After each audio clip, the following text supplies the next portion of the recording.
So what I've got here is I've got a shading. This is how I do my shading. So I'm going to just get just a little bit on the trim of the model. Now you'll see that it kind of overruns there on the corner. Well, this is where typically blue tape might be good, or get yourself some water, a thick tank brush. Just get a little water, and you can wipe it right off. This is before it dries. And I'll end up going back with a darker ink and hit all of those recesses. So you get the thin strips of blue tape. The problem is that these little leg segments are so close together that I'm not exactly sure what kind of benefit I'm going to gain from it, because the problem is that I want these things to blend naturally, and these Necrons have got all these nice sharp corners.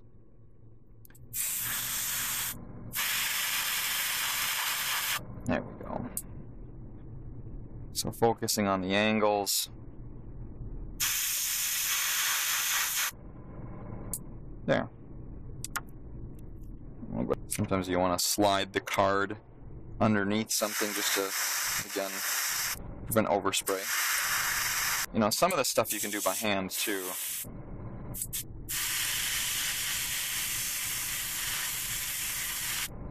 Actually, I probably should have been doing this from the get-go. It's a little bit easier.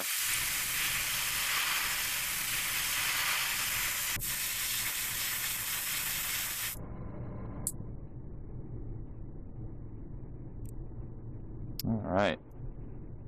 Scary guy. Woo.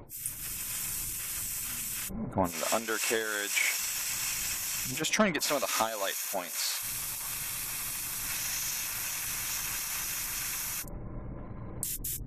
And this is why we do all of the main highlighting first, in which the airbrush, you don't have to worry about overspraying too much.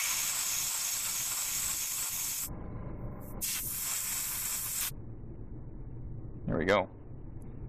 That's all about I'm going to end up doing on the body here.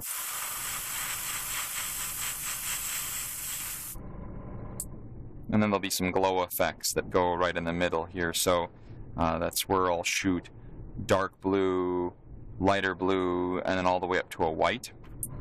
And it'll look something like here on the Triarch Stalker. And so it'll have all of these glow effects running all the way up its back, and then they're even going to have them underneath. There's a little power source down here, and then all these individual globes will also have a similar type glow effect on them. So what's next is go into the next model. So I got 6 of these bad boys to do.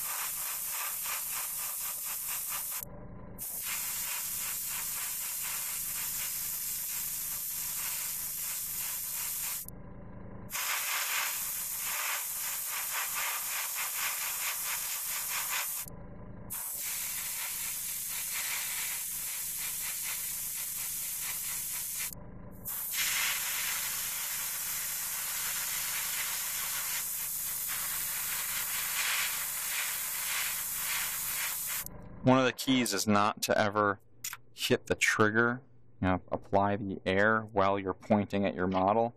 It's a good way to get splatter. So if I can help it, actually spray off, away from the model and then bring it on.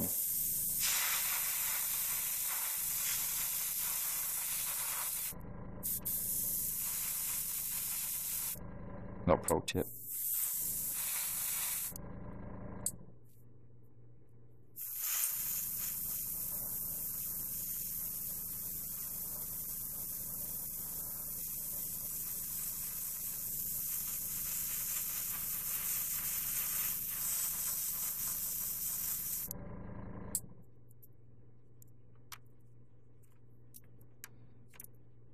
It's amazing how they just start popping out once you start getting rid of that black primer. Almost forgot to do their face. But I always shoot down at an angle so I can catch it. So just the top. So the mouth is still kind of black, because I'll go in with a brush and kind of clean that up, but this really helps. Give it some cool depth. Good enough for now. Next thing is to tape up the arms and kind of get all of the different angles on them.